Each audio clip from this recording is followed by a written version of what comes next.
风情 Learn about another voice and culture of Taiwan with We Love Hakka. 现在就让我们加入客家风情，一起发现客家之美。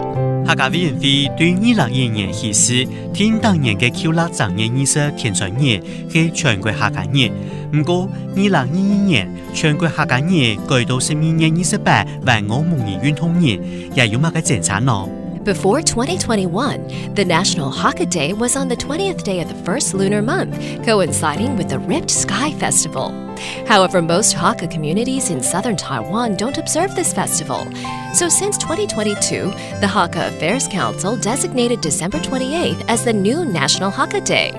This aims to enhance the status of the Hakka language from severely endangered to safe, based on UNESCO Language Vitality Assessment indicators.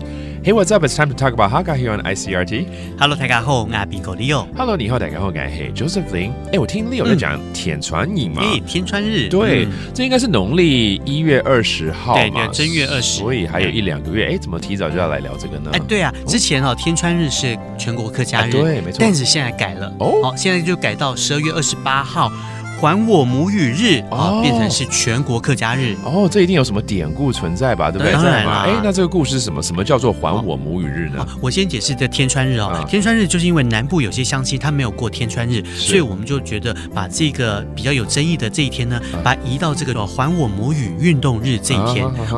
這一天呢，就是在35年前，大概是1988年的時候，這個12月28號那天呢，很多客家前輩就集結起來，走上街頭向政府來就是建議要還我們母語使用的這樣的權利啊。了解。對啊，而且這個活動裡頭啊，當然一定要有精神總指標嘛。對，我們就把這位呢就請上了街頭。你認識我認識，但大家都沒見過。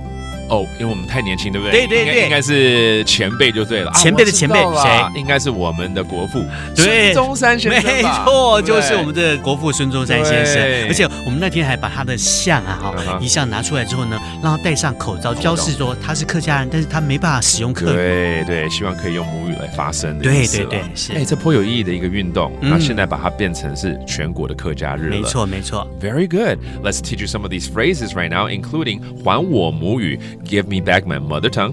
還我母語 And now it's known as Hakka Day or 客家日 Hakka日 And thank you so much for listening to Talk About Hakka as you learn more about the language and the culture. We'll see you next time. 什麼大家俺是說張來了。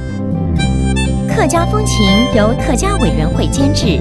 We Love Hakka has been brought to you by the Hakka Affairs Council.